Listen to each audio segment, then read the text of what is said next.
Star Wars Special. I am your host, Alex Schmitz, and with me here today is Andrew Gleason. You know, something about saying Star Wars Special just sent shivers down my spine. Yeah. Kenneth McNulty. You were the chosen one. And Jeremy Zajac. Did somebody say Life Day?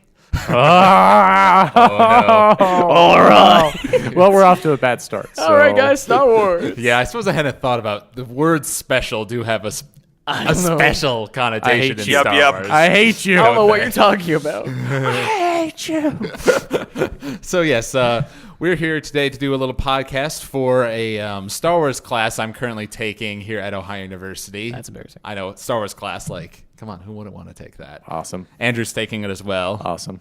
And so I wanted to do this podcast for it. Thought we'd get in some fans here, just discuss, Star Wars fans, a podcast by Star Wars fans for Star Wars fans, sort of thing. Is that what we're calling it? Sure, why not? Cool. We'll call it the Star Wars Extravaganza. Okay. That's a good one. So it's not Better than special. Yeah, I was gonna say Anything's better than special. Okay. So let's just go around the table, talk about who you are and what got you into Star Wars. What parts of the EU you're most experienced with. By the way, for those out there, whenever I say something like EU is expanded universe, OT is original trilogy, PT is prequel trilogy. So we get those out of the way. EU actually stands for Emu Unit. Emu unit. Emo. Are you part of the emu unit? Yes, Emo I am. units. Go, go, go. It's just a bunch of Sasuke's. It is. Oh, now I'm sad. So moving right along. All right. So, Andrew, why don't you talk about... Oh, okay. What got me into... I'm Andrew, by the way. Hi. You already introduced me. I don't know what I'm supposed to say about who am I. Just who say you're... am I? I don't know. Give us a brief life history. Just say your year and major, I guess. Oh, okay, fine. I'm a sophomore, and I'm a psych major. My major is sophomore. I majored in sophomore. I don't know. Anyway, and what got me into Star Wars? I don't even remember. It's just always been there. Like, I grew up watching it. I couldn't even From the remember. beginning. I cannot even remember the first time I watched any of these movies. So your first memory is Star Wars. Yeah, like That's I admirable. literally have always grown up watching them. Like the plot twist where Darth Vader is Luke's father. Spoiler! Whoa! Spoilers for an 80-year-old movie that's been 80-year-old movie? 80? No, movies How from the ancient. 80s. I meant movies from the 80s. My bad. That's 80 years old. Anyway, I just knew that. Like, it wasn't even a plot twist to me. It's just something I just kind of knew was like general knowledge. Like, sky is blue, grass is green. Skywalker's dad is Darth Vader. I mean, it's just a thing. What was the other thing? He's a Was great there other arc. stuff? Exposure to the EU. That. Mostly through the video games. Like, the only reason I bought my original Xbox was to play all the Star Wars games that were coming out on it. They had so many They good had games so back in many the day. good games on the start, like Knights of the Old Republic, which is my favorite game of all time. Rogue Squadron? Rogue Squadron. I had Rogue Squadron on the Squadron's a good one. GameCube. Yeah, Republic Commando being the best, though. Republic Commando was a good game. I played a lot of the Republic Commando. I played a lot of the Jedi Knight series. Jedi Knight 2, Jedi Outcast is the best Outcast one. is my second favorite Star Wars game. That's my second favorite game of all time. That's a good game. That's like one of my all-time favorite games. Academy was good. I never played Academy. I wasn't that. It's good. wasn't but bad. If it's the same one I'm thinking of, I remember renting Kyle it Katarn. occasionally on the GameCube, and there was actually a multiplayer mode where you could actually have Sith powers and Yes. stuff. You just have That Force was powers awesome. in general. Not Sith specifically. It's on All the right. PC. We should play some. Dude, I bought it. I rebought it over the winter sale. No, I bought it on the Star Wars Day. May the 4th, bought it for like $3. We should totally play it for anyway. Oh, yeah. Yes. All right. As for myself, I am Alex Schmitz. I'm a junior film major here at Ohio University. What got me into Star Wars, I'm sort of similar to Andrew. I don't even totally remember the first time I watched the films. I do have a distinct memory of sitting on my old couch watching on the TV and remembering that image of Darth Vader stepping onto the Tantive 4 in Episode 4, him in the white hallway and everything. Somehow that image just stands out in my mind. But at some point when I was young, I saw the original trilogy, loved it, and saw the prequels, as they came out. I remember specifically going to see Episode 1 in 1999, thinking it was the coolest thing ever. I had a similar experience because I watched Episode 2 probably 8 times that summer in the theaters. Yeah, I can't quite compete with that, I'll admit. My mom was really into that too. So I saw all the Star Wars movies, and then since then I've read a number of the books, not nearly all of them, but a good number. Played some of the games, not as experienced with the comics, but that's my exposure. Kenneth? A brief history. Yep, same as you guys. I think we're all in the same boat almost. My earliest memory, honestly, is watching Star Wars on my couch. Like, I think back, that's my earliest memory. My mom, I just remember going every day, Mom, let's watch the Star Wars. She was like, let's watch the Star Wars. Because it's her favorite series, too. See, it's my mom's favorite series, too. So every day, I watched, I think in a week, I watched each movie at least 2 or 3 times. And I just remember doing that until now. So, I mean, yeah, that's every week. Now. I read most of the books. I've read the new comic that just came out. I've been extensively reading that. The new just Star Wars comic. It's just called Star Wars. Oh, yeah, I want to read that When by they're trying Brian to find Wood. It's really, really good. Yeah, That's I hear the really one good things. that's based on the original screenplay. No, No, that's another one I'm reading. that's That's the called Star The Star Wars. Wars. This one's Oh. just Star Wars, and it's them trying to find the home for the rebels kind of thing. It's in between 4 and 5. Oh, okay. It's based off of like the Marvel comics Yeah. that we read for class. Yeah. It's really good in that, and kind of. I've played the games extensively. I've played a lot of the games, even though Yeah, me like Dark too. Forces. Like I've played a lot of the older stuff too, and they're fantastic. Dark Forces was I mean, it wasn't the best, but it was fun. it was good. But yeah, so I like Star Wars a lot. It's really good. All right. And Jeremy? Like you guys, I started with 4, 5, and 6. The first really big memory I have of Star Wars, though, is when my father took me to see Episode 1 in theaters, like the first night it came out, and me being kind of disappointed with it because I loved it. I loved in it the as a day. kid. But Yeah. But aside from that, I've read a couple of the EU novels. I've played most of the games. The games that stand out the most in my mind, aside from the ones they've already mentioned, are like the TIE Fighter games. Oh yeah, Which are the fun. the classic. Well, TIE Fighter Battlefront games. still. That's something that they need to bring back. I love whenever I would go to an arcade, I'd always try to find like that one where you could be like the X-Wings or the TIE Fighters. Yeah, yeah. That one was really cool. All right. So I figured let's do another quick roundabout and just talk about which film of the 6 films we think is the best. I think we'll probably get one in particular, as the popular answer, but we will see. So, Andrew, favorite Star Wars film? I'm gonna just go with the obvious answer. It's Episode 5. 3. Oh. This is awkward. Three is I'm the kidding, I'm Three kidding. is the best of the prequels. That's so true. that's something. That's saying like you're, yeah. I mean, that's something. But 3 is genuinely good. 3 3 is okay. 3 still has a lot of problems, but 3 it's does have certainly problems, not as but- bad as See, look, it 2. goes like this: 3 adequate at best, 2 is 1's like what? No, I honestly think 2 is. Oh, no, is 2 is the of worst the- one, is yeah. the See, worst of the I don't prequels. know. We'll get into that later. Yeah. Anyway, so 5 is my favorite. It has all the, most like a lot of the really famous scenes from Star Wars are come out of 5. It's either 4 or 5 is where really most of the things come from, but it's where all of the characters really kind of come into their own as characters. They develop, they change over time. I think that's really fascinating. Seeing Luke being trained, seeing Han become less of a jerk ass, seeing Leia become less of a bitch. It's just Right. It's all coming together, and it's really just like an awesome movie. And that last fight scene between Luke and Darth Vader is just so awesome. Yeah. I will say, for me, I kind of cheat, to be perfectly honest. I sort of say 4 and 5 are tied. That's cheating. It's cheating. I know. And I think part of the reason, because the popular answer is obviously 5, and I think part of the reason I don't totally love 5 is because You want I to be don't. mainstream. What? You want to be mainstream. Well, yes, I'm a hipster. God, you gotta be Star Wars. No, hipsters. I think it's because I don't really remember my original viewing of the original trilogy, so I don't remember being super surprised with "No, I am your father." Whereas for a lot of the older fans who saw it back in 1980, that did hit them in a big way.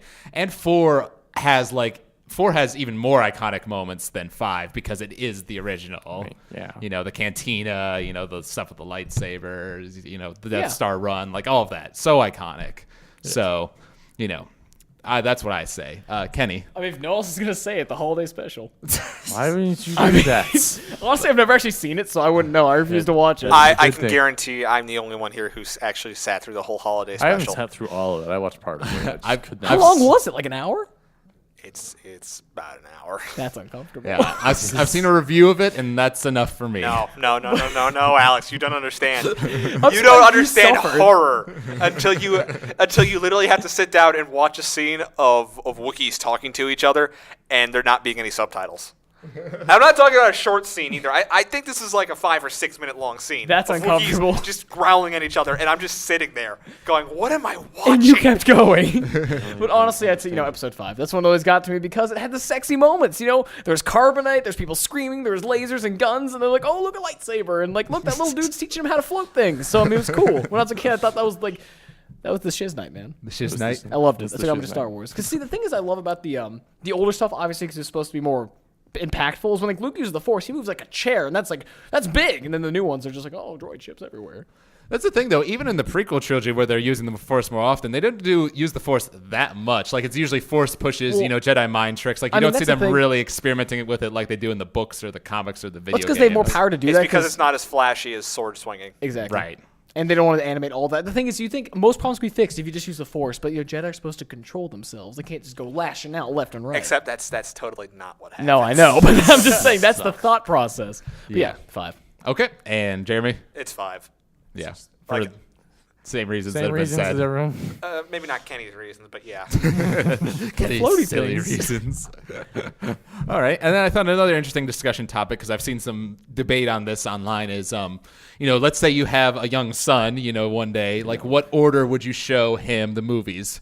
Pretending, and with this, I'm assuming that they are not culturally aware yet to know that Darth Vader's Luke Skywalker's father. 4, 5, 6, 1, 2, 3. Yeah, I know. The thing is, I've heard weird ones. I would just do like my mom showed me. Actually, you know what? No, I take that back. 4, 5, 6, 1, 3. Skip Two two never entirely. happened. Watch 2 if you just watch Let's be 3. honest. Let's be honest.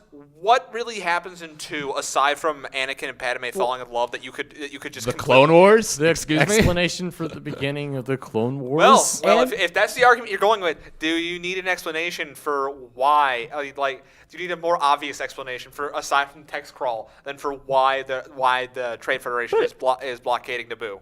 Well, no. See, because if you're going to go with that argument, then why even watch Episode 1? Because what does Episode 1 really contribute to the plot, the overall It just plot? It introduces Anakin, and that is important. And it gets Palpatine elected, which is huge. But And it no, has Duel of the see, Fates. But you could just pretend, you could just say, oh, Palpatine is now Chancellor. Like, he was barely a character It's not in the one. text crawl.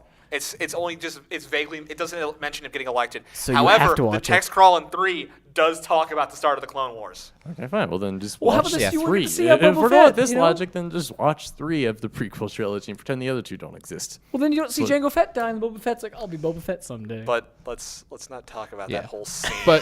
But see, you could say the same thing. Like, you could say, oh, just watch 5 and just assume, okay, there is a rebellion and they destroyed a thing called the Death Star in the past. That could be in the opening crawl of 5, Alex, and you could go into it. You'd lose a lot of the backstory, but you could. But That's that's the the beginning same of But the Alex, as the you're difference describing. here is that 4 is a good movie. 4 is an amazing 2 is movie. not a good movie. You can tell me till you're blue in the face that you like it, Alex, but I've got the majority on my side on this one. Yeah, 2 is 2's really not a good movie. I'll admit the majority is against me, but I still like the prequel films. Don't get me wrong, 2, the story behind the Clone Wars are sweet, especially the show, but the movie did an awful job. The fight on Geonosis? That was awesome. I don't know. They mess up about that. There's parts that were you're cool. You're gonna lose when you start citing that because even I think that's stupid. No, here's my take argument every about Jedi. why the fight on Geonosis wasn't that good. Let's take every Jedi to go save 2 of them. Okay, aside from that, let's talk about the actual fight between the clones and the droids. I'm gonna tell you, I couldn't tell what was going on half the time on screen during that part.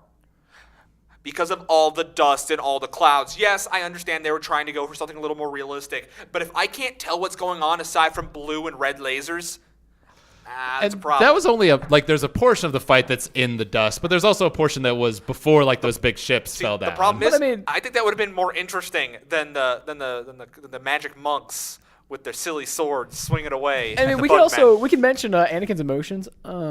The entire Yeah, movie. no, let's- The Anakin half of that movie is not very good, but the interesting half of 2 is the Obi-Wan half where he's on Kamino and he's Where he's investigating playing- this mystery where he's thing, Inspector Kenobi. which is fine with me because that part's Yeah, at least I actually enjoyed interesting. Kenobi in that. He was actually good in that. That He was- part I like. See that and his fight with Jango Fett, I I actually kind of watched enjoyed. episode 2 for the Obi-Wan half because Obi-Wan's also But the awesome. Anakin every time, also the romantic Teen dialogue. angst. Oh my god. Oh, Yeah, yes. I've always loved him. Yeah, but see, something that, because we've talked about this in our Star Wars class a bit, something that I think is interesting is I don't think you're necessarily supposed to think that Anakin and Padme have a healthy relationship because they clearly do not. that was not my comment. Was not about how healthy the relationship is. I know, and the writing is The writing bad. is awful. I will That was my complaint. I will concede that. And but when I was 1990. When we were When I younger, was that's much 8, different. I was was gonna all say. up Yeah, Oh yeah, no, I butts. loved it when no, I was I younger. wasn't. As an 8-year-old, I didn't care. I It was- was we were whatever. Jeremy. They're falling in love. Yeah, I was I 9. talked about sand. That's cool. I distinctly remember I saw episode 2 when I was about 9 years old, and afterwards,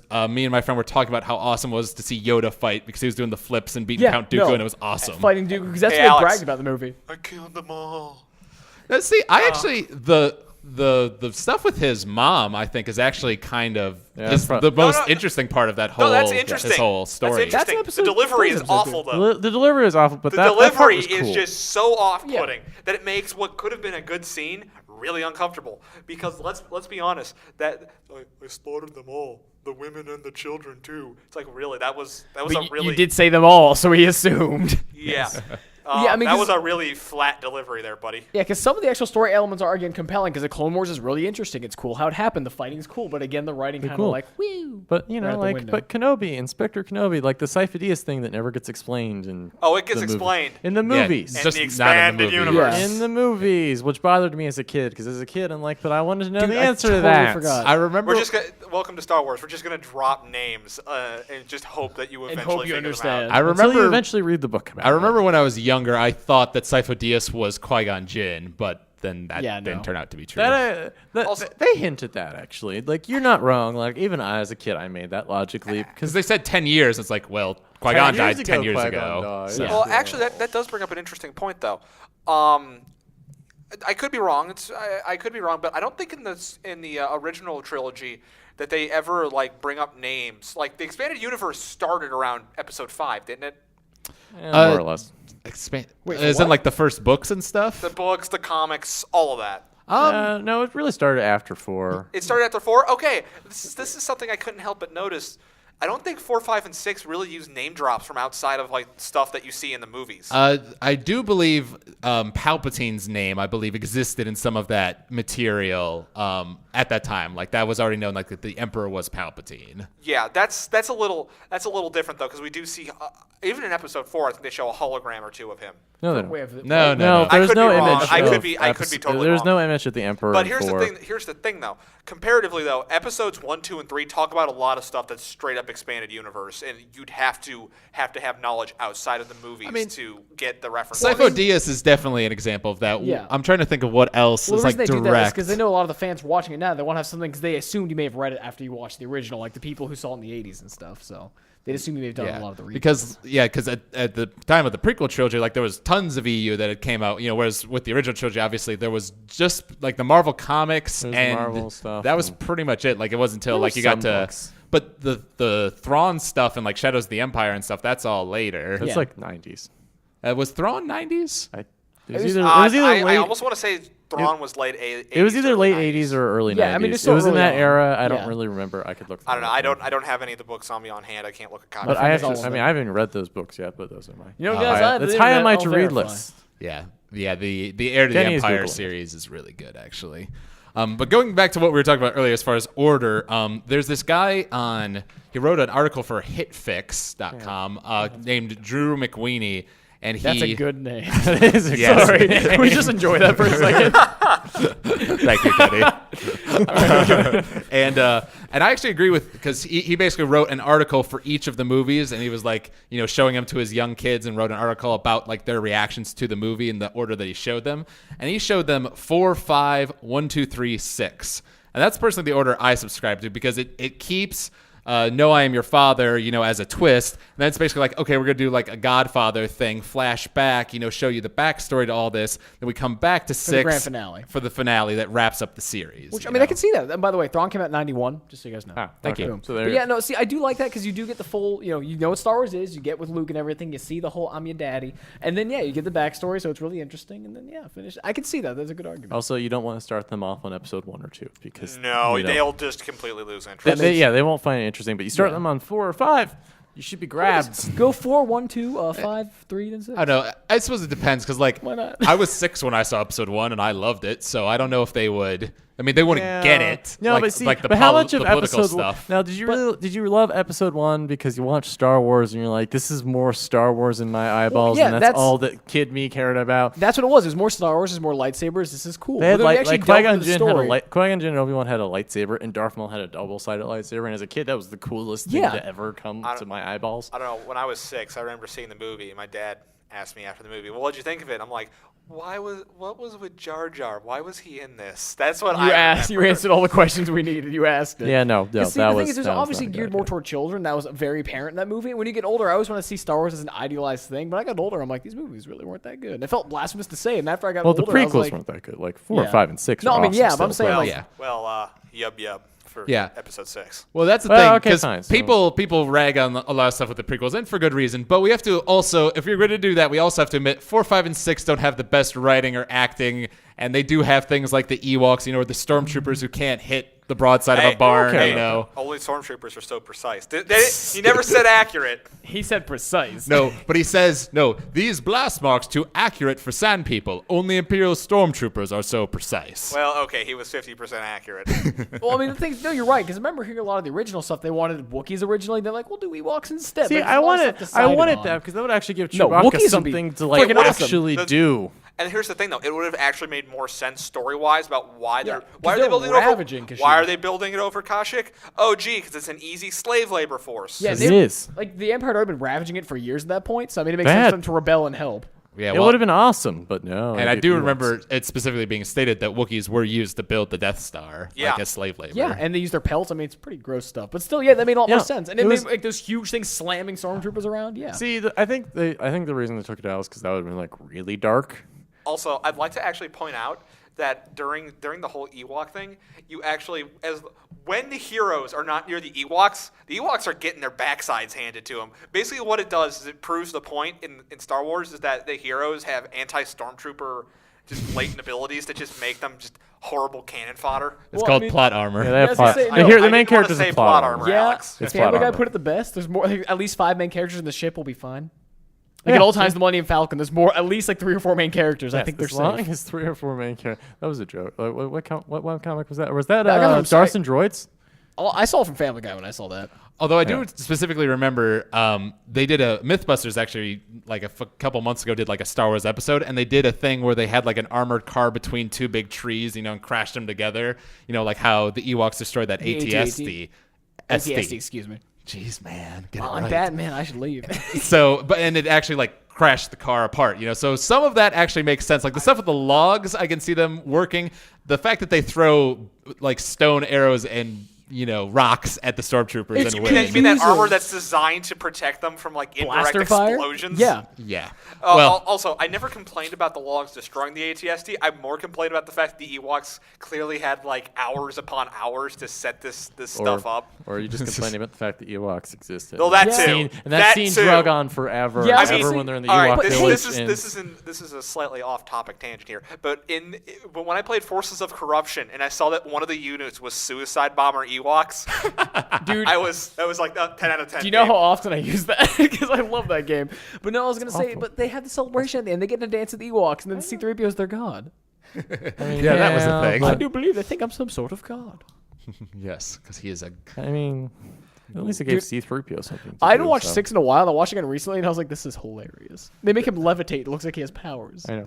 Well, I mean, The part I personally love about 6 is like, because I honestly like the stuff with Jabba's palace is cool, but I feel like the pacing is a little like off maybe there. Yeah, Because because I that agree. scene does drag on forever. Because Yeah. they have to get everybody in there one at a time. But- and you're like, ugh. But I think the third act of 6 is like really, really good because you're cutting between the Emperor, Okay, the space battle, space that's battle, Space battle yes. and the lightsaber And the- duel are and then- awesome. Strike him down with all of your Okay. hatred. and the Ewoks. I'm gonna say this. I honestly think that the space battle in Episode 6, I think, might be the best of the series. No, that No, one hands it's- and that was it's and fantastic. I am including the one right above Coruscant? in Episode 3. That That's was good. good. That That's was good. great. But I think the one in Episode No, definitely. That was definitely It the had strongest. a butt ton of ships, and it was the battle defining, like, between the rebels and the Empire at that point. you know, And the it's Emperor a was trap, there. and Yeah, it's a trap. all that stuff. All It was the great. No, memes. and the Rogue Squadron game We'll that was last so hard. We'll last longer against those Star Destroyers than we will that Death Star. Yeah, Yes. see, stuff like that, and it was cool, and it was tense because you're like, oh my god, somebody might like somebody And important Main might have to characters die. might Lots of die. people like it was at that point that you realized, oh wow, the rebels are screwed. Yeah, they are. It was cool. See, And then that Lando part was goes awesome. ham and then takes care of the Death Star. Ham.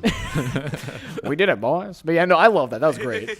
Yeah, that is tough Can we because just, like, real quick point out, he's wearing Han's clothes. He is at the end of episode 5. That always bothered me a lot. Like, My he just put mom his gets clothes so on. mad when I point that out. He's like, well, he's not using these, is he? So pray don't alter the deal further. Yeah. All right. That is a weird one. Because I think they even made fun of him in one of those robot They chicken did, things. Yeah. So okay, like why are you wearing his clothes? He's like, that looks stylish. And he's like, but why? That was in the Family Guy thing too. Where Yeah, it's like, yeah. He is wearing Han's clothes. Look it up in the movie. Okay, but sorry, I just want to point that out. But Anyway, please, all continue. right. Going off. So, well, that's what we're all about here. One thing that we've talked about a little bit in our Star Wars quest that I thought might be worth talking about is because to be perfectly honest, like I like the EU books and stuff, but my favorites of all of them are like the ones that focus on the Sith, because the Sith are obviously Well, yeah, the they're the best coolest. part. Did someone say Sith magic? Because I'm not gonna lie, that is probably my favorite part of the EU is the Sith sorcery. You mean Sith sorcery and alchemy and stuff? Yes. Yeah, no, It's that's just like, well, this is right out of left field. It is Yeah. awesome. No, Yeah, listen, no, yeah, it's Sith just- sorcery. I was like, so I'm you're just reading gonna into go this. straight on fantasy with this. Yeah. Okay. Fine hey, with me. Hey, okay. Yeah. Okay. The Force is magic. Works for me. And the It always was midichlorian magic, count, but guys. to Can't be forget a honest. midichlorian. Shut up, Yeah. Kenny. Bringing it back. And like in the ancient Sith apparently had the power to just like make suns go supernova just by like messing with the Force a little. Well, so. yeah. Also, these are the same people that they, like the Star Leviathans and the Yeah. Chrysalid Rancors. Yes. Oh, and the Techno Beast. Because they freed Nod and people And they running around eating just, the like messing up the planets. universe. Yeah. There's like I can think of at least 2 Sith Lords off the top of my head that could just like eat Crack the planets life in out half. of planets and like absorb it into their own You power. mean the True Emperor and Darth Nihilus? Yes, those 2. Just off Okay, the top now of this my was a head. pushover in the game, though. Nihilus was There's a pushover. I'll explain that later. Okay, I good. know, I we'll was get into wondering that that. the Old Republic later. Because I force crushed him 4 times and exploded. But well, what I want to talk about a little bit is something that you sort of realize as you watch the prequels, like the Jedi Order, like is pretty messed up. Like this whole like detachment, from the world, like no, not being dude. allowed to love anyone, and it's like, yeah, I could kind of see how this is going to end in like really bad tragedy. Oh, they're horribly corrupt. Yeah, it just Let's breeds be Sith. completely honest. They're extremely prideful. They're pretty corrupt, honestly. They don't help you unless you absolutely need it, even them. They actively go out of their way. We're protectors of the galaxy up until the point that it becomes inconvenient for us. And they just suppress all their feelings. Literally, the Sith stop because it's a perfect Sith breeding ground. Like, we have all the Dark Jedi we'll ever need. Because just look at the Sith, their order. So, It's like, yeah, no, the Sith. I'm not saying the Sith are a better alternative, but at the same time, when the Sith can just go there and going, yeah, no, this is fine. We can just wait. It's not a big deal. well, see, Yes. the one thing I prefer of the Sith, like, why I like a Sith better is the Sith are honest. Like, you're evil. We're not going to pretend like we're not. And the Jedi are like, we are, good and stuff.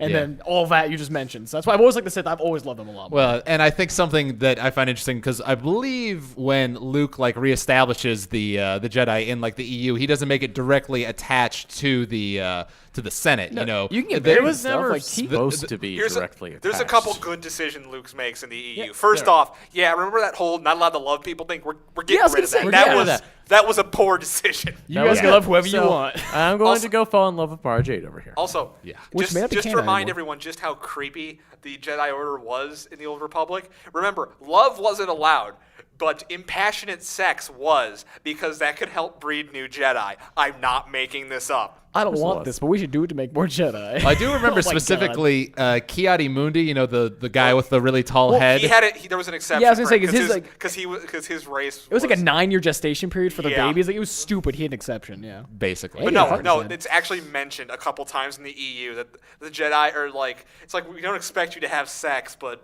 have at it.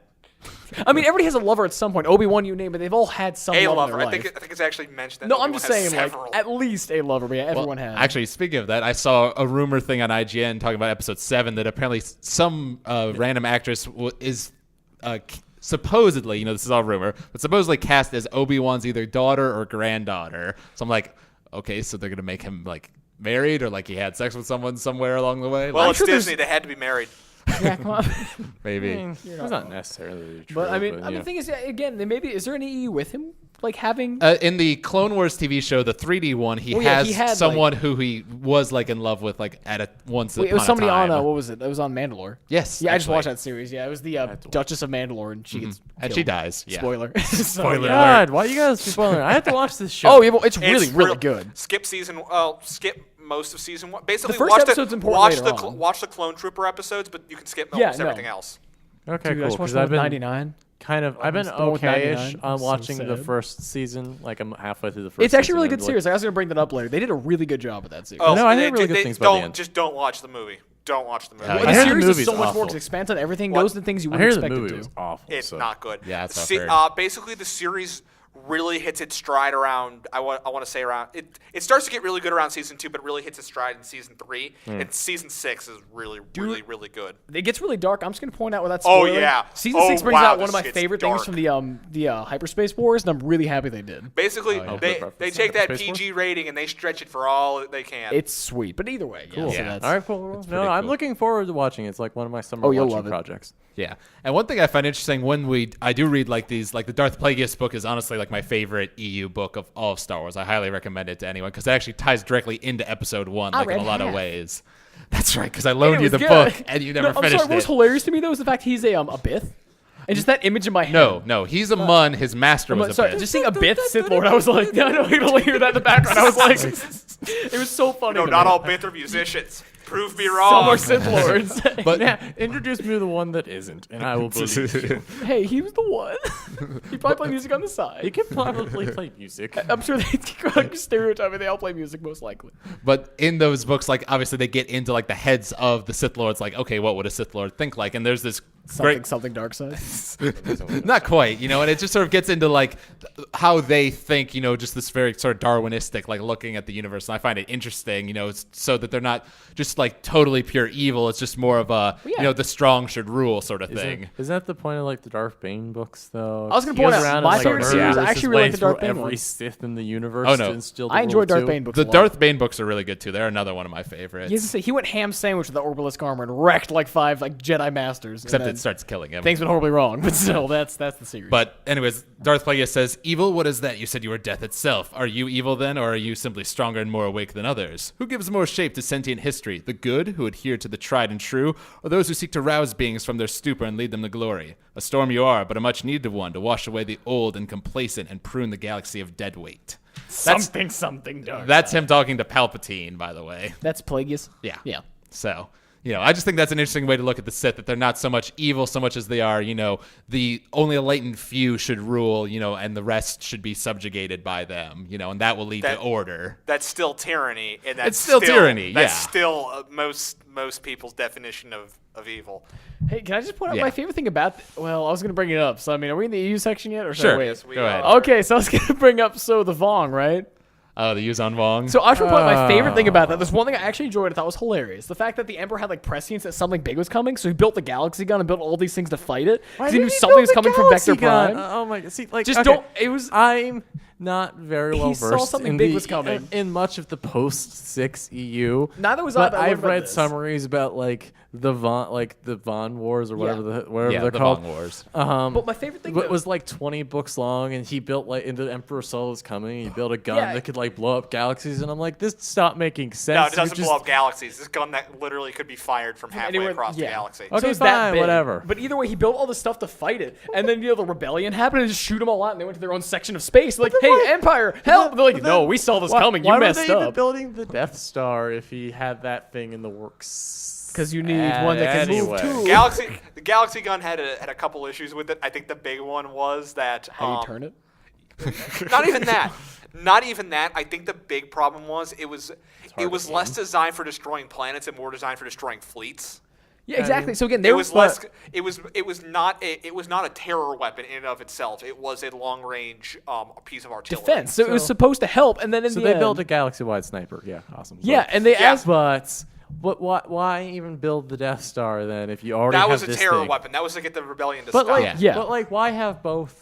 Really? Oh, Because you can never have one enough is- super One is weapons. protection, and one is security. And Why can't it's you cool. just make, Dude, this, okay. make them both the Andrew, same thing? Andrew, look like this. You go to a dinner party. I have one that can blow up your planet and shoot fleets. I have so many toys. But like, Also- you can blow up the planet. Can't you just blow up the fleet? with Also, that? there were other things that he made too. Those weren't even like the Galaxy gun was the slightly more ridiculous one. But I also like to remind you of a couple other things he had in the didn't you works. build another Death Like- Star? There was the Death Star 3. Wasn't there the Eye of Palpatine? There was too? the Eye of Yeah. Palpatine. There was the Sun Crusher. See, was let- the Sun Crusher the Imperials? I thought that was like older. It's always Oh, the it was the Imperials. Imperials. Okay. The Sun Crusher is I love this definition for it. I've never seen an inanimate object be a Mary Sue before. It's true. It Yes. is arguably the worst thing, one of the worst things to come For out of those who the don't know, it was in the Young Jedi series when Exar that's Kun explained it. possesses one of the Young Jedi's like body, and like he goes and gets the Sun Crusher, which is like a small ship that's made of some sort of metal that's completely indestructible and can can shoot torpedoes into suns that And makes make them go them supernova. Yeah. So Yes, it's literally so indestructible that they basically put it in the lower atmosphere of the Yavin. gas giant Yavin, and it's not even damaged. It crashes through the deck, the entire deck of a Super Star Destroyer. It is not damaged. It just keeps going. I'm indestructible. Oh, and it's magical torpedoes let's not even get into the explanation about how they work. Apparently, Science. also somehow have the ability to break down 11% of the superstructure of a Death Star. I'm not making that last number up. That's how they destroy they partially destroy the Death Star 3 by shooting it with the Sun Crusher's Magic missiles torpedoes? and then leading it into a black hole in the middle of the law installation. See, all I was saying, It's not well written, folks. because I thought it was hilarious how they asked for help and the Empire's like, no, you messed up. But then that is also yeah, I will admit I've read a few books here and there in the Vong like series and read up on it like on Chewie gets a moon Wikipedia. thrown into him. Yeah, that's Let's not. Oh my. Oh, that one's no. controversial, even like amongst like hardcore fans, like Lucasfilm people. I feel like because like there's some debate about like did George Lucas actually sign off on that or not, and like The idea that this is like a thing. It would be Right. it'd be one thing if you can. It's one thing if you kill off a main character in the EU, but the way they did it to Chewbacca was, I feel, kind of almost disrespectful. Yeah, there's nothing he can do about it. well, doesn't A he moon. throws like Anakin Solo into the Millennium Falcon basically and has that take off and he stays and dies, right? Yeah. That's basically Why it. did he not leave? Also, just to make sure that his sacrifice is cheap, and in the next book, Anakin dies anyway.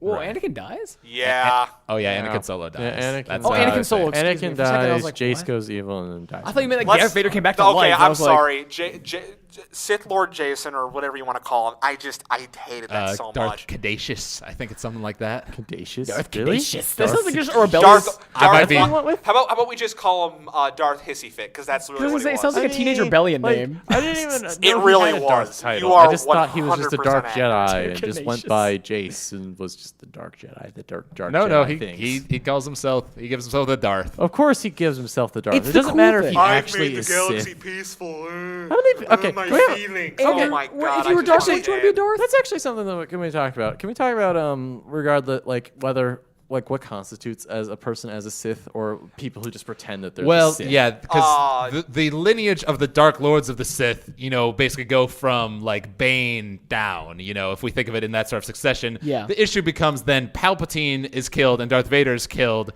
and so then there's a bunch of Dark Jedi so like the They here line and come is from, there. broken. the thing is, though, is that the Sith who show up later in the series, around like 100 after the Battle of Yeah, I can't Yavin, remember Right. they all come from the unknown region. Right, but they're different. They're like the one Sith, Well, they're right? like Yes, they the are. race. They are true Sith, though. They were Oh, actually yeah, trained you- by survivors of Bane's Purge. Right. I remember The- hearing that because they Are they they had the like race then, like the Sith race? No, they're not from the Sith Korriban? The race. Sith race died out. Yeah, The the Sith Hyperspace race Wars. were wiped out, like in the Great Sith War. Yeah. Yeah, of course because they were. they have like this like rule of one, where like the one is like the entire community basically, so they don't just limit themselves to two. They actually have like Hey, lots of Sith, communism works. something like that. It I doesn't don't work know. as well as you think it does. No, It never I'm gonna does. say- Yeah, there's lots. No, I'm not talking about. I'm talking about the rule of one. This is not a political podcast, Kenny. No, I'm just I'm saying. talking about the rule of one. It does not work as well as you think it would.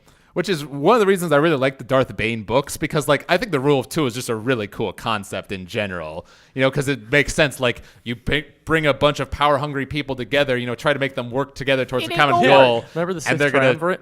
right. And the whole point of the dark side is to try to become more powerful and backstab others. One to have the power, one to crave it, man. That's all you need. basically. I'm just glad he tricked them all into thought bomb. He's like, guys, let's make a bomb that kills everything. Now do it. And they were like, oh no. And he's like, you really No. believe me?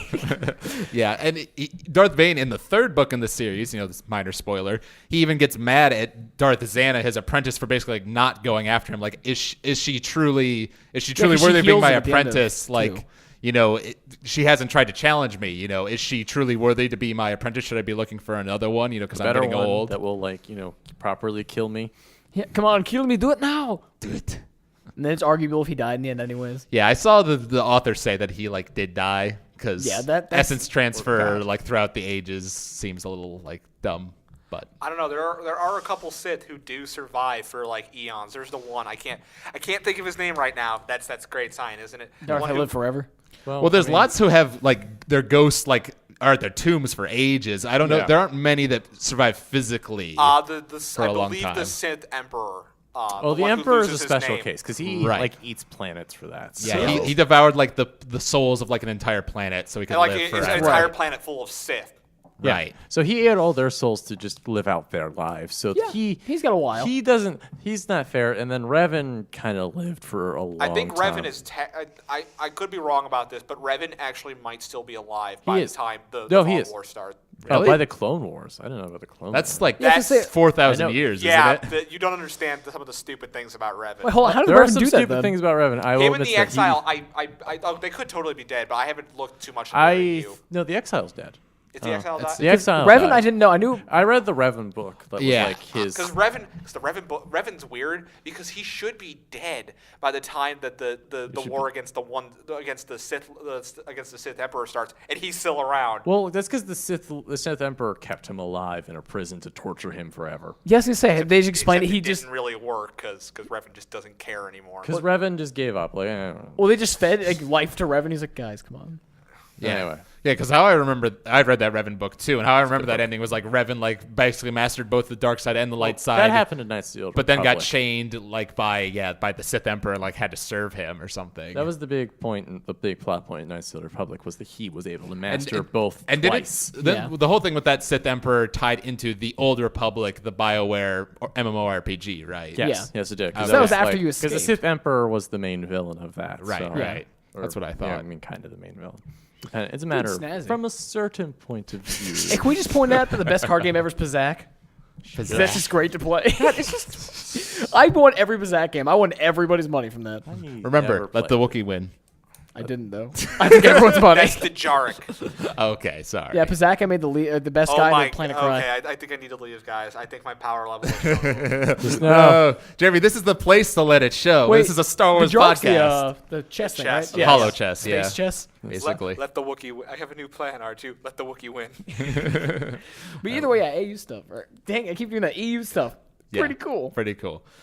Going back to like talking about the movies, something that I find interesting is like because once again we were talking about this in class one day, because some people get mad that like certain characters from the original trilogy, how they were portrayed in the prequel trilogy, like saying that they were like inconsistent. How Yoda seems to teach Jedi in the prequels is different from how he taught Luke in Episode 5, and some people say that's like character inconsistency. But I really see it where the prequels, by their very nature, are supposed to be a tragedy. It ends with the destruction of the Republic. And it's a learning experience for like Yoda and Obi-Wan. I feel like that changes them, and so like 4, 5, and 6 is really the redemption from the prequels. And they do things differently because they saw that they failed before. Also, I'm going to throw this right out here. Yoda was totally alone for about 20 plus years, right? That's why he started going insane. Yoda's probably a little crazy. No, he was totally like, a little I don't crazy. think he's completely faking it. I think he's a little crazy by the time Episode 5 rolls Well, I around. mean, you figure all he did was 20 years of sitting there Living in the communing with the swamp. He got to Force. talk to Swamp Things. True, although Communing to with be the fair, Force. when you've lived for 900 years, 20 years isn't that long. Yes, but that's just Alex. Alex. That's a little 20 years versus 20 years alone is a much. I know, Is I a know. monstrous difference. Take you to him, I will. Brr. Well, That's a direct quote. yeah, well, and that's when he's faking being like, I don't know if he's faking. The thing is, though, Alex, he still kind of acts like that once the facade is dropped. True. Although I will say in the a little spoiler here, in the 6th season of the Clone Wars, they actually show Qui-Gon Jinn leads Yoda to Dagobah before Episode 3 and is like telling him, I'm going to teach you how to keep your essence after death, and so it's sort of implied that like Yoda might have been talking to Qui-Gon over those years of solitude, and that's how he's able to be Force Ghost later on. They show how he does it, though. Like, I love Qui-Gon. Like, he was the best part of Episode 1, but he apparently kind of became a Mary Sue, like, in the EU, because, like, everyone loves him. Like, he's just, I've now mastered all of that there is to know about the Force I and can do death, all the and I'm Force like, things. I think it's because Where did that come from? and this is an interesting debate. This is something they bring up in the films, but expanded on more in the expanded universe. The living force versus the unifying force. The living force being what Qui-Gon sort of goes with like, all living beings, like how he like treated like, unintelligent life forms, just the weakest of life forms, with the same respect that he would anything else, more focused on like living in the here and now, whereas the unifying force is more like broad version, like looking at, the universe as a whole, like more like Yoda, I feel like, where he's trying to like, tap into the possibilities of the future, by looking into the Force and stuff. Celestials. Yeah. Yeah. Or the people from the Mortis trilogy, for those who have seen the Clone Did someone Wars. say the Wills? Because I think I heard the Wills. Yeah, you were the one who was telling me, right, that there's a theory out there that because it's the original like manuscripts for Star Wars are called the Journal of the Wills. That it's like this species far in the future that's being told the story of Star Wars by R2-D2. Yes, and it would make sense that R2 is the one that lives forever because He's a Astro droid. droids. Oh, but it's actually, I believe that was the original. That was the original, like part of the original script of Star Wars. Again, this is all hearsay, so most of what I say is probably wrong. But of course, that led to a bunch of people making jokes about the Clone Wars season 6 when those 6 spirits show up. I bet you, until someone tells you they're not the Wills, I'm just gonna keep calling them the Wills. The Wills. It really is one of those very small details that surprisingly got let go. Because literally every small detail in every one of those movies has gotten its own book, series, or fan film by this point in time. To the point where they've actually started branching out to those small, minute details in those books to find more things. Hey, I'm sorry. Did you say something about those 6 bounty hunters on the ship that weren't IG-88 or Boba Fett? But Dengar. Yeah. Well, there was like literally all of those got like. well, there was a whole book. I read the Bounty Hunter book. Yeah, the Bounty Hunter book. Or the guy who. Fun fact, you know the guy who Obi-Wan Yeah. That six guy? The guy he chops Okay. his arm off in the him cantina. and the guy with the messed up face. There is a massive book series about how he basically goes looking for immortality and ends up finding it. See, So it's just a side character who It's put his arm stuff. up? I want immortality. It's stuff like that, and yet the Wills has not been touched. It's because they're not allowed to touch it. Like Yeah. because Lucas has basically put an embargo on doing Yeah. anything with the Wills. Because I know for certain there's an embargo on Yoda. Like no one's allowed to talk about Yoda's Yoda- past. There's going to Because be a I mean, movie. people actually joke. It's like, yeah, no, I looked up Yoda's species. Like, It's like, the thing. unknown. It's like, oh no, they have a species listed. It's like that. There's no way that's what he is. Because there's the only- species that's listed is like it's like clearly like just an entirely different thing than what Yoda is. It's like it lives like a quarter as long as Yoda's species. You know, I mean, like this is not there was what another- is he? Yeah, There there's was another one. Knights of There the was Old Yaddle Republic. It was the in, only one. Yaddle. Well, there was Yeah. also that one Yeah. in Knights of the Old Republic. There was a Yaddle in Episode 1 who was on the council. That's right. Yep. Yeah, I actually read a book, like, it was one of those ones that followed, like, Obi-Wan and Anakin, in between 1 and 2. And, like, she died, like, because she, like, saved this planet by, like, blowing herself up with a bomb that was going to blow up the planet or What? something like that. I remember reading it a long time ago. One thing we did in class the other day was, have either of you two seen the documentary The People versus George Lucas? No. I wonder if it's on Netflix. Yeah, I think we watched it. Okay, because You've seen it? Yeah, well, we watched it in Oh, right, class. yeah. It was actually really good. Because I was a little bit worried with the title, like The People versus George Lucas. That was just gonna be like George Lucas bashing like the whole movie, but it really offered like a good amount of both. Like fans who hated the prequels, and said George Lucas raped my childhood, that whole thing, and then other people are like, yeah, no, that's ridiculous, and so they did a good job of covering both sides of the base. So I thought it would just be worth talking about it here. What do you guys think of? Both think about George Lucas and think about the Star Wars films as a whole. Do you think about it like really separating the OT and the PT, the prequels and the originals, or do you see it all as a saga? Because personally, I like viewing it as a saga because I see how like what he was intending to do with 1, 2, and 3, how the story for that really leads into 4, 5, and 6. It makes the redemption of Anakin in 6 so much more powerful. I can see what he was trying to do. The problem is that he didn't succeed. So I have to see them as two separate things because the tone is so different between them. Right. And I think that's partially by design because Obi-Wan even says, an elegant weapon from a more civilized age, before the dark times, before the Empire. It's supposed to be a different feel. But here's, Alex, the feel is so different. It doesn't feel like it's... It feels like it feels like it takes part in the same universe, but it doesn't feel like it's all the same contiguous story. I don't know. It definitely has a different feel for sure because I feel like if I could change one thing about the prequels, I feel like there was a lack of a Han Solo-esque character. There was definitely that. In the prequels, we're following like these Jedi who are more like monks now than they were in the original trilogy, and like a bunch of politicians and things like that. So it's more like more highbrow, I guess you want to call it that. You didn't have a Han Solo like character who brought in like the jokes and the being the Suave Down man. to earth character. right, scoundrel? basically the scoundrel. Thank you. That's the word I was looking for. There's no scoundrel-ish character. Jar Jar Binks is a scoundrel of humor. I'll leave. No, I was gonna say though, like going along with that, I see his original like image. It was a really good idea. He started 4, 5, 6. So I mean, obviously he intended on always doing this. So I see it as a saga because it was a complete series. But he's right. The tone is so different. It's almost hard to see it like that. But you are right because it's supposed to be more lighthearted. So I could put it. It's so like. Not as dark as 4, 5, and 6, you could say, but at the same time, it's not quite the Empire's time yet. I completely disagree. 1, 2, 3 is much more mean-spirited than 4, 5, and 6. This has a much darker tone to it. When I said lighthearted, I mean, like, people seem more like, I wouldn't say depressed, but it's more down than the whole people like, yeah, we're Jedi, let's go cut things. There's always that undercurrent of everything sucks in 1, 2, and 3. Which I think is part of the point because, like, in 1, 2, and 3, we know the end. You know, Republic falls, Anakin becomes Darth Vader. Like, that's the foregone conclusion. And it was showing, like, this political, fall of this corrupt government, basically.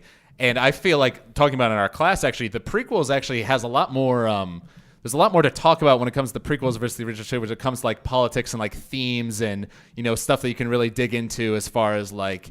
real world, comparisons and all this sort of stuff. Like the prequels are more complicated in that sort of way, definitely than the original trilogy, which isn't necessarily a good thing or a bad thing because the original trilogy is great at what it is. It's really more focused on being the myth, the hero's journey sort of thing. Whereas the prequels we're trying to do something a little different, get more into the politics, while it's showing the story of the rise and fall of Anakin, I don't know. Andrew, what do you think as far as like looking at the saga as a whole? As a saga, I definitely see it as a whole thing. You're right. The front half, if we look at it as a whole thing, the front half is very different tonally than the back half because the back half is very almost idealistic because, you have to take your own destiny, you have to forge it. And, because that's what Luke does. He becomes his own person. And he rejects the, old way of thinking that was very present in the prequel trilogy. I actually just watched a video on talking about it and how Luke, one of the big points of Luke's character is that Yoda in Episode 5 wants Luke to stay on Dagobah and let his friends die so that they can train him to kill Darth Vader. Like that is really their end goal. They're basically training Luke to assassinate Darth Vader. Yeah, pretty much. There's no other end about it. And then by Episode 6, they're still Obi-Wan and Yoda are both too scared to let Luke go fight Darth Vader because they don't think he's ready to kill Darth Vader. It hasn't even crossed either of their minds that Luke can maybe change Vader back to the good side. But they really silly. just want him dead. Yeah. They think that will solve the problem. And that's a very old message, because that's kind of something that they did in the prequels.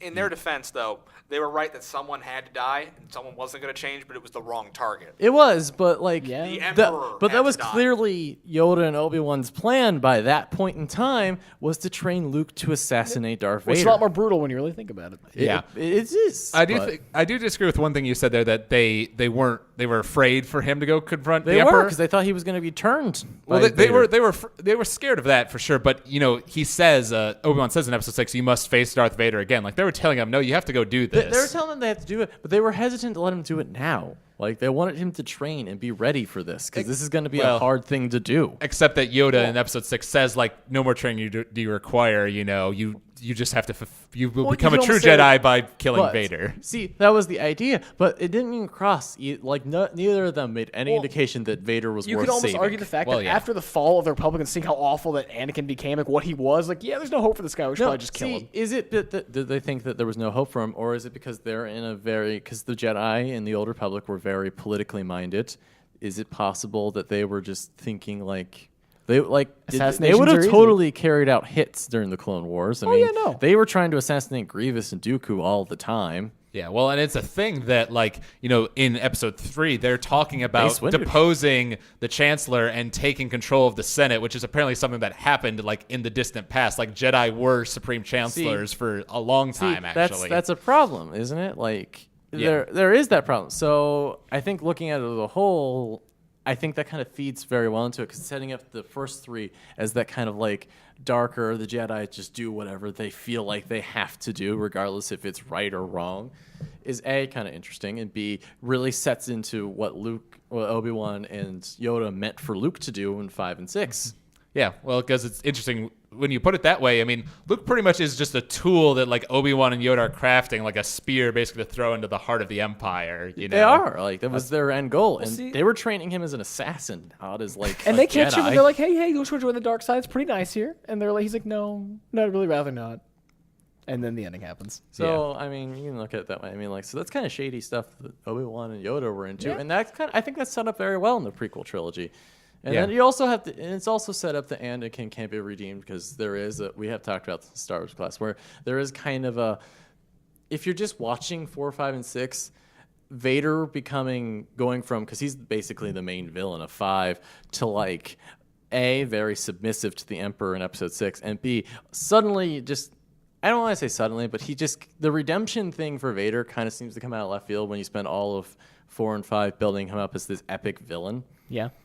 A little bit. I think that Anakin stuff provides context. You know, well, and it was something we were talking about Shadows of the Empire in class the other day. It was like pointing out that Vader really is kind of like a family man, like at his core. Because like as soon as he learns, you know, that Luke is, or you know who Luke is, you know that Luke is his son. He's like he has a different view towards him. Like, oh, you know, join me and together we will, you know, take down the Emperor, rule the galaxy as father and son. You know, he actually has this attachment, you know, and you see that in one of my favorite scenes in 6, honestly, sort of like an underrated scene where Vader and Luke are talking like that hallway love that before he scene. goes up That to scene's the part- Death that's Star. awesome. And Vader says like, you know, it's too late for me, son. You know, like when he's trying to tell him, you know, to betray the Emperor, you know, and Luke has some line where he's like, then my father is truly dead, you know, and he goes up the elevator and Vader just sort of sits there in the hallway like looking outside. So you sort of not get wrong. that You hurt that my inner feelings. turmoil. You do think Yeah. of that Vader turmoil, but it does seem, because Vader is very submissive to the Emperor in that scene, and I think that kind of comes out of nowhere. Not out of nowhere, but like it seems to like undercut him a little bit from episode 5's. Because in stance episode on 5 he said like, yeah, let's overthrow the Emperor, we'll rule the galaxy together. Well, I mean, we could point out like Vader feeling bad about things. You know when Luke actually jumps? You can just see in his face like, I messed up. Like in the mask, you just see after he falls down when he says, you know, like, I know I'm your father, and he falls down, he just goes, whoops. That was my son who just dropped. He might be dead. Whoops. Oh well. Might be. But, I mean, the thing is, they do lead up to it a bit. So, I mean, the redemption doesn't come completely out of left field because obviously you see it building up for a while. Like that whole scene with Luke and him. He's kind of like, you see him questioning it, then finally. You do, but you only see it in He goes episode Hulk 6. smash. Like in 4 and 5, he's just this awful, like this ruthless villain. yeah, especially in who's the hunting them EU, if you see down. what he He's does in trying the to EU. kill them, and then in 6, he's the very submissive servant that will be redeemed and end up betraying his master. There actually is another reason behind that. I don't remember what book series it is, but it actually goes into Prince Zizor of the Yeah, that's Shadows of the Empire. Shadows We of the just Empire. Basically, read the whole that. reason he's become much more subservient is because he basically had to protect his position from Zizor. Yeah, I mean, they actually, something I really bit. like about the new series I was reading, the comic they expand on the EU, is like, you know, after Darth Vader messes up, he gets penalized. Like, no, you don't deserve to have the Eclipse anymore. You get demoted to this. And they send him to, like, sector in space defending, you know, the new Death Star, and then somebody else takes over because he messed up. So the whole time he's like, well, dang it, guys, I messed up. Yeah. So he starts taking out other people, like, below him, but he, you know, he still has to answer to the Emperor who overly, you know, could just smash him if he wanted. Right, because we talked about how like the Emperor and Vader are sort of trapped in this sort of like stalemate with the whole rule of 2 thing because like the Emperor views Vader, I think, as like a failed tool. You know, like he's not as strong as Anakin would have been had he not, you know, gotten his limbs chopped off. You know, so he like wants a better apprentice, you know, but there's no one else around. And Vader wants to kill the Emperor and become Dark Lord of the Sith, but he can't because he's not strong enough. And so when Luke comes around, that sort of breaks the stalemate, and they're both trying to win him over to their side so they can take out the other one. You know. Yeah. Yeah. And can I just point out the ending, though? One thing that always got me, even as a kid, he just picks up the Emperor and throws him. Yeah. Like, I thought it'd be something cool, like he'd smash him out the window. He's like, no. Well, and he's throws like, him. he's like what, like 6, No, I 7? know. It's a good idea. It worked. I'm just saying, I thought it was hilarious when I was a kid that he just throws. He Hulk smashes the Emperor, and I was Yeah, like, that's brilliant. I'm just done with this. Woomph. And I was like, that's the way you take care of your problems. Throw him down a shaft. There you go. I mean, I do agree that it would have been cool if you just stabbed him in the That's back what I with a thought. Like, lightsaber. I Just All right, and then to wrap up our discussion, I thought, why don't we talk a little bit about Episode 7, because that's a thing that's happening at the end of 2015. Lens flare, lens flare. Where'd the fight go? Lens flare, lens flare. And personally, And I know that J.J. Abrams should not have been given that. I know that Andrew's going to disagree with me because he's a big Star Trek fan, but I actually like the two Star Trek movies that J.J. Abrams made. No, see, because you're going to get me on a rant now hold on. about how awful those movies. No, Andrew, before you go ahead, the reason they're so good is because the lens flares were tasteful. The first lens one, flare. I can see a justification for the first of the new Star Trek movies. All right, It's not Khan. It's Khan. No, the second one. Yeah, that's what I'm saying. Oh my God, Hi, the second. Star Trek into lens flare. Hi, I'm not Khan, but I'm totally Khan. Oh my God, They were pretending Into like it wasn't. It was Darkness so obvious. Was a train wreck of a movie. And okay, so my problem, the thing that scares me the most about J.J. Abrams being is A, he's overrated. Cloverfield. B, God, that movie made my sister the vomit. mystery box thing is going to get on my nerves for Mystery the next box? year. What do you mean? Okay, so remember when the marketing strategy for Into Darkness was the whole he's not Khan. Fans watched the first trailer, figured out he was Khan. He's not Khan. I got the actors to say in interviews that he's not Khan, and then they had a very long shot in the movie of him saying, "I am Khan," and that part was awful because A, it's playing directly into the marketing strategy for the movie, which is stupid. B, that seems awful because everybody who would get that reference, that big epic plot twist, already figured it out. Not to mention, we're already super pissed off with how you characterize it. Everybody else who wouldn't get that plot twist, who that's supposed to be the plot twist for, doesn't get it because they don't know who Khan is. Exactly. So To be fair, I actually saw an IGN article a few weeks back where Abrams basically was like, yeah, our marketing strategy, like that, the whole Khan thing wasn't probably the best But idea. he does that with every movie. Cloverfield was all those small camera shots of the head of the Statue of Liberty hitting the ground. Super 8 was just, a bunch of pretended to be like it was like this weird thing with this train going on. It kept trying to say, "Oh, it's ET, it's ET." But- No, it's Alien. No, see, like he keeps doing this, and that's why a lot of people think that, like, because they said this week that they've already started filming episode 7. But no, there's been no casting news, and we're like, They're that's still because like he's missing a couple major characters, Well, they're and probably- that's deeply disconcerting. Well, that's also true. The whole thing is starting to feel rushed, and it's scaring me because Wait, it's gonna come they out- kicked off the writer last year. Wait, when's it coming because- out by? When's it slated to come out by? December. It's supposed to come out in 2015. December of 2015, like it's already It been already got announced. just started filming. Well, yeah. It doesn't take as long to film No, these no, days. I know that, as but it used to. still. Yeah. No, and I will say, because I saw the thing about them not casting everyone, and I'm a film major, so I know a little bit about these sort of things. You can totally, they can shoot the scenes that whoever they haven't cast aren't in, now, and save those other ones for later when they finish casting. Because it's not like they don't have people. It seems like every actor in the world has tried out for these damn roles, given all the rumors we've been seeing. Look, that's fine. I understand that, but the problem is it's starting to feel rushed. They kicked off their head writer last year and replaced him with J.J. Abrams because J.J. Abrams wanted to play it safe with Star Wars, which defeats the entire point of why the first movie was made, because it was not safe. It was the biggest gamble. It was not a big gamble. Okay, it was not a gamble. It was a bigger gamble than most movies. That Star Wars, They didn't have would confidence in it. Star It didn't Wars- have a that huge movie They budget. gave them a shoestring budget, and they made back that budget 100 times over. No, that movie Right. would have not been made today. Nobody would have greenlit that movie Oh, today. no. In Phantom this Menace? current No, film A New Hope. Okay, that's what I thought. I was like, A New Hope. About? Yeah. It defeats the whole point. He's playing it safe by making it about, Luke, Han, and Leia, because that's what he thinks the fans want. But what we need to do is we need to push forward. We need new characters who can take up the mantle. Good, solid characters that have a whole movie And if they to have develop. a cameo, I mean, of course that it's going to aren't, happen no matter you what. know, secondary characters. And they did say in that their own movie. that there is a new trilogy, or a new trio, I should I say, know of younger that characters. There should be, but they should be the main characters. Maybe they are. We don't know that they're not. They fired the guy who wrote Toy Story 3 so that J.J. Abrams could write this plot so he could focus on those three. And that's not entirely true. Michael Arndt, who's the writer for Toy Story 3 and Little Miss Sunshine, was brought on to do Star Wars Episode 7. Apparently wrote at least the first draft, and then was taken off the project. And J.J. Abrams, I believe the phrase J.J. is Abrams unceremoniously booted. and Lawrence Kasdan is his name. I actually met him at the Austin Film Festival. that's cool. He's Oh, a cool nice. guy. He wrote 5 and 6 as well as Raiders of the Lost Ark. Things like here that. makes me feel slightly better.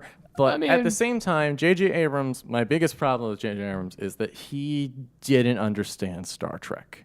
He True. didn't understand what made Star Trek Star Trek. And here- And I'm scared that he might not understand what makes Star Wars Star Wars. The thing that I feel with that, because I'll admit I'm a little bit worried about that too, because I like the Star Trek movies, But that's not being Star Trek. not being much of a Star Trek fan, and I know that a lot of Trekkies don't like those films. because it should not have the word But Star I Trek also in know it. for a fact that J.J. Abrams wasn't a huge Star Trek fan when Which he got is those wrong films. on so many levels. Yeah, I was gonna say. But that he was and is a giant Star Wars fan. So I hope that means that he does understand what Star Wars is. Which could be Okay, more I terrifying. hear that, and I'd like to remind you about Avatar: The Last Airbender. Well, so I'd did- like to remind you Why- that happened. Why and did you remember, make me sad like that? And So- remember, he was also a big fan of that series, so that doesn't mean anything, Alex. Yeah, because it's his own image, it could be something horrifying. He could be interpreting it in a very weird way because everyone takes something different away from Star Wars as a whole. And that's good. That's part the of what point, Star yeah. Wars is. But I'm scared because I wonder if he how much of it that he understands. 'Cause Here's he my clearly question. did not interpret. Here's my serious question. I know that Disney has told him to ignore the EU, and that's fine. Which is fine, But 'cause that I had am to happen. honestly curious at this point, how much of it has he actually read? How much does he know? How much of the universe has he seen expand? Well, and to be fair, like, the guy is freaking busy. I can't expect him to go read all of the Star Wars EU out no, there. I sure. didn't Now, say that. All I of know, it, I know, but I know. not all of it. But he should read a very I fair mean, amount, get a gist of what was Being going a on. fan, though, you expect him what to was read that if done. he says he's that big If of you a fan. can, let me put it, Alex. If he can't be expected to at least have a halfway decent understanding of the series, then I don't see why he should be on the project. Well, and I'm sure he has a great understanding, at least of the movies. I don't know about his knowledge of the EU. I do know that they have. There's a guy, I think his name is Lawrence Chi or something like that. He's known as the keeper of the holocron at Lucasfilm. He's basically like the guy who's in charge of like all the EU stuff, make sure it of checks. like canon basically, Yeah. and like he is super knowledgeable about like all the EU. So they have people at Lucasfilm who can answer those questions for him. Like, okay, what's a character that we could fit into our story? That takes place around the same time as in the EU. see, If they wanted to bring in like Thrawn or something like that. But I can also see the argument. Oh, if you make a movie that has Thrawn in it and Thrawn isn't a major focus, I'm going to be deeply concerned. See, no, there's a lot of things like a lot of people would just like be so happy if he just adapted the Thrawn no, trilogy Thrawn would be as his perfect. movies. or the Jedi Outcast. Or the maybe. Jedi No, Outcast Thrawn is series. like my favorite. But see, I was gonna say, maybe they picked him on things have purpose. to change for that to work. But No, yes.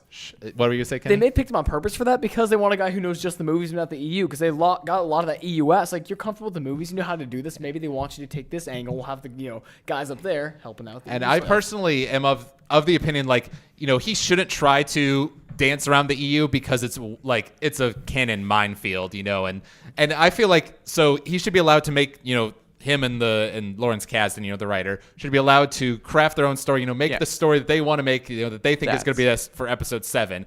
But I would make me happy as a fan to see them tie in, it's just as a minor character, like something from the EU, or to have it referenced And or I'm something sure like they're that. going I would to. like them because they probably want to introduce a few, maybe if Luke has children in this new movie, I'd like to see the wife be Mara Jade, just as a nice sense that you understand. Yeah, that us. makes sense. I'm That's gonna- just a thing. I'm going to put this right out here, Alex, and honestly, if they just decide to just flat up ignore the EU 100%, they're going to do the one thing they don't want to do, and that's alienate what is arguably the most rabid fan base on the planet.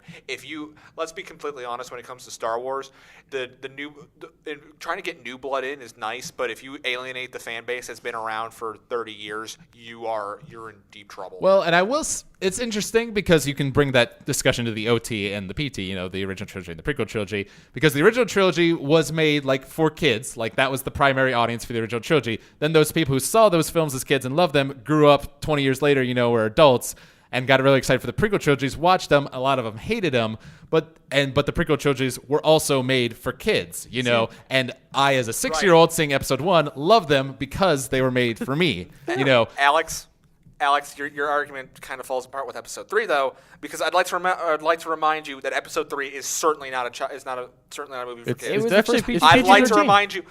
remind you about the scene where Anakin is burned alive on screen. and that's why episode 3 is the only Star Wars film that's PG-13. It's true, but at the same time, it's a big part of what makes the original trilogy so fondly remembered is because, yes, it was made for children. As a kid, you'll love it. But as you grow older, you can appreciate the interesting level. There's so many levels to it. The character development. There's so much going on there that you can find to appreciate. But when you get to the prequel trilogy, the writing's not as good, and it hurts, and it's hard to watch. It's harder to watch as you get older. Because Lucas danced around the idea of a 7th movie too, didn't he? He did For a while. There was a while where he was going to keep going. It's a little iffy on like how was it originally intended to be. 6 movies, was it originally intended to be 9 movies? Like he's sort of gone back and forth on that. I think. Yeah, because I remember thinking like, oh, they can't just throw this out of nowhere. But then they mentioned, he did think about it before, so not like he wouldn't, but so I would hate it if. So I mean. I don't know. Personally, I've because we sort of have to. I'm putting my faith in J.J. Abrams, and I really hope it's going to be good.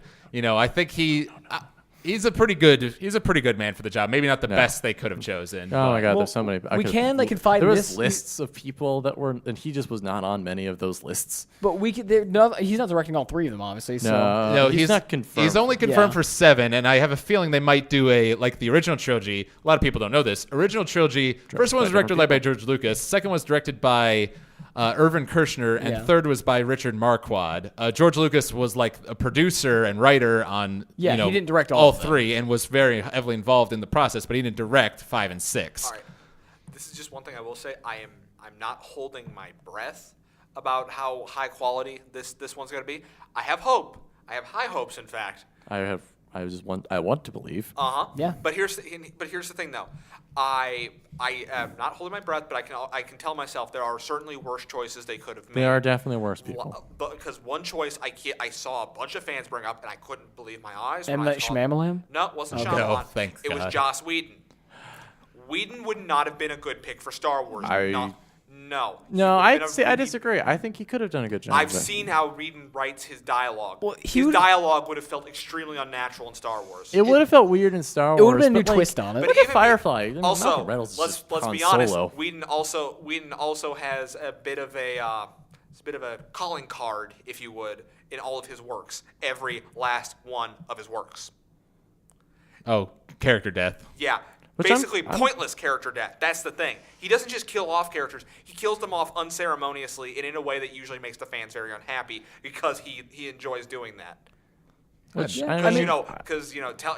killing off a character because you can, that gives you a sense of mortality. Not. I will say I've not seen Firefly, so the only real Whedon thing I'm really exposed to is Avengers.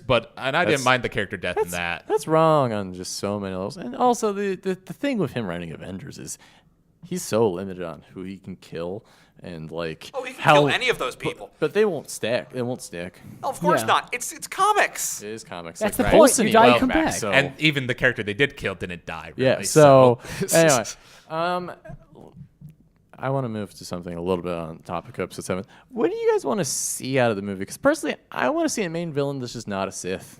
Yeah, Andrew and I were talking about this. I'd love to see that. Think how cool that would be. Like Dude, Thrawn is a you good ready? example. His mystery box. It's not a Sith for the villain. The villain's not a Sith. He says, "I'm a Sith." My in the God, movie. So that's what's going to happen. Oh my God, the mystery box is going to drive me insane for the I'm next Emperor year. Palpatine's secret student, Darth.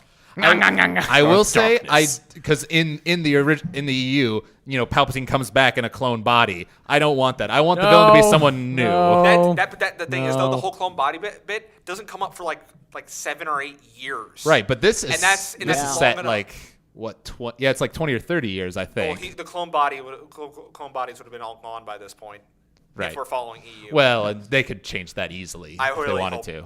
But I don't think they are. What I'm wondering is the kind of feed with the EU guys are saying. What if they bring back an ancient Sith Lord? Like somehow he possesses someone. I'm just saying this could be a potential. We're not. I sincerely doubt they're bringing. I'm back doubting it someone too. into But if this. they did, though, I will say I like Andrew's idea as long as we have either Dark Jedi or Sith as characters because I want lightsaber fights. I would like to see like a Sith cult that is like a plot point, and they are like they're the villain, but they're not like the main villain. Reborns. Like the Palpatine of this series could be a not Sith. It's Yeah, like that would be more machinating behind interesting. the. What I would like to see, honestly, sorry to interrupt you, Andrew, No, you're fine. would be the Dathomir witches as the primary villain. Of that the would series. actually be really cool. That would be cool. That'd be interesting. They got expanded on a lot in the Clone Wars TV show to be made to be like not totally evil, but still kind of evil. Rancor. No, they're for clearly days. evil. There at no point were they not just clearly evil. The Night Sisters were clearly evil, like 100% True, of the but time.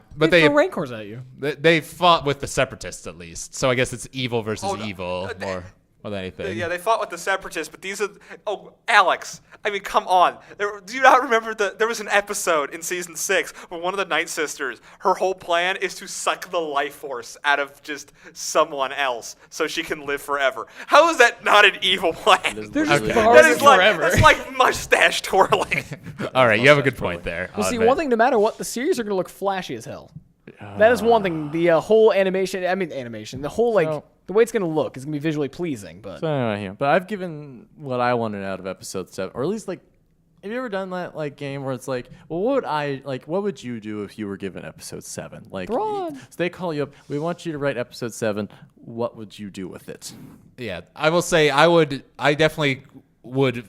Personally, I would probably write Luke as the Obi-Wan, the current Yes. Jedi Master, and maybe kill him off. I could see him pulling an Obi-Wan. Or maybe kill off Han Solo finally after, years and years of rumors that he should have died in episode 6. Because I sort of agree with you, Andrew, in So that many rumors. I will having the main three, come back in 7 is something that must happen and will happen. I don't really want them to be like the main characters of 7, 8, and 9. No, I that'd be want them to ridic- be that'd be mentor ridiculous, characters. yeah. No, They they can't. don't, and they don't have to. You can do the torch passing, and I think that'd be great. The problem is though, if you go out of your way to make sure that they die in some way, shape, or form that's just extremely unpleasant, a la Obi-Wan death style, it's just gonna feel kind of mean-spirited. Right, which is why I could see it happening to Luke sacrificing himself, to save someone of the younger generation. If all three of them died, that would be dumb. I would not like. I don't think I'd like Luke dying because that happened in both episode 4 and episode 1. So then to kick off this new trilogy by having the mentor figure die again is. nah, guys. It's see, beating a dead horse at this point. It is. I'd like to see maybe Han Solo get killed because that pays off on those big long rumors that he was going to die in episode 6. Well, see, as you're doing it all wrong. See, now this is how the real 7th movie goes. See, you know how in the end when Luke, he sees Darth Vader, his father died and everything. See, he used Sith alchemy then to make him think he was dying. He got away, and the whole time they think Luke is actually Luke, but he's really Darth Vader. No, And then reveals himself. This is what it actually. Oh, by the way, when we think Han Solo dies, now that we're clearly going silly now, when we think he dies, he's actually hiding in a refrigerator. Yeah. Oh my God. He gets out. I lived. again. Those damn Jedi thought I was dead. Then he goes Darth Sith. It's great. Darth yeah, Sith. that That's his makes name. sense. I like that. Han Solo just travels the galaxy in a In refrigerator. a giant fridge. Like not even a Millennium Falcon. There's no edges on it. It's just flying. it's just think of the TARDIS in Doctor Who, except it's just floating through space. Chewie, get me freeze pop. Wow. Guys, we wrote it. Can we send this to him before they make the movie? I think we got it. We copyright this, by the way. This is our idea. Sorry, LucasArts. Can't We steal got this this, first. J.J. That or this is the next Abrams. great game that's going to come out. By the way, I appreciate that you guys all got that joke. Oh, No, yeah. I refuse to watch that movie. I still haven't That seen movie, that movie. good. That was a good choice. Seen on it your part. once. Once was enough. A I've nuke seen with it the fridge. Sorry. like twice, and that was. That's not how more. nukes work. That's not how fridges work. It's not how fridges work. That's how nuclear explosions I'm work. just- That's not how. That's a whole physics different works. discussion, but yeah. All right. So wrapping it up, I want to thank all of you for being here with me. We had a fun discussion. I think it's good to end it on the Han Solo in a fridge going across the galaxy. With Chewie. Appropriate. Yes, with freezer pops apparently. Exactly, yeah, cool. You know. Tau. That sounds like something out of Hitchhiker's Guide to the Galaxy. It probably, I Yeah. mean, he has an infinite probability guide or whatever. Yes, the So, infinite probability. I know. I think you bring up a good point, Jeremy, in that just like how in the 20 years between 6 and 1, there's this the amount of hype for episode 1 was just absolutely ridiculous. And I don't think because it hasn't been 20 years, I don't think we're gonna have the same level of hype for episode 7 when we get closer to it. Oh, we but will. that's gonna be the biggest movie in the year in a year that has a lot of big movies like Avengers 2 and I mean, stuff. it's really between episode 7 and Avengers 2 at this point. But so- let's be frank, Avengers 2 is gonna be big, but it's not as big. Now, see, Star guys, I don't know, imagine it this- depends. what if Seven? It really does. Honestly, this is the thing, though. This is what I'm going to assume. They're probably both going to come out in the same year, but Disney's going to put them way apart from each other. Well, no, because Disney's- Disney's not going to shoot No, themselves in the foot. Avengers 2 is coming out in May, and And Star Wars is in coming out December. in December. Yeah. Yeah, so- there's no way. This is the other. I think the third big movie that people have been talking about. I think it's 2015. Unless it got moved back to 2016. Is Batman vs Superman, because that got pushed back. is it already Yeah. back to 2015? That's already back. It's actually fun fact about the Batman vs Superman. It's gonna be release date. awful. No, well, yes, it's going to be that too. That's We'll not see. even fun fact. That's just fact. It's actually coming out the same day as Captain America 3 now. Oh, Wow. that'll be fun to watch. A single hero is able to blow out. Yes, DC's Captain two America biggest. is going to blow out Batman Isn't and that Superman in a movie together Oh. because it's going to be better. I have a complaint about a lot of things in that movie, but we'll get to that later. Wait, Let's we'll just- have to- All I'm saying is, last thought here. What if 7 is actually good? Yeah. It'll be great. I would be in love with that, and yes, it would be better than Yes. Avengers So 2. let us hope that J.J. Abrams knows what he's doing. Oh my god. So let's thank you all here for being with me. Thank you, listeners, for listening to this podcast. Let us know if you enjoyed this. You can email us at techheads@avwproductions.com. Follow us on Twitter at techheadsou. Like us on Facebook. Subscribe to us on iTunes. This is sort of just a little one-off thing I'm doing for this Star Wars class. But if we like doing these, we can do more like one-offs, just sort of random podcasts in the future. Because we're all fans of various franchises here, obviously. Cough, Lord of the Rings, cough. Oh, I'd game for that. I'll do it. So thank you all for being here, and we will see you guys later. So until then. This product is copyright AVW Productions 2000.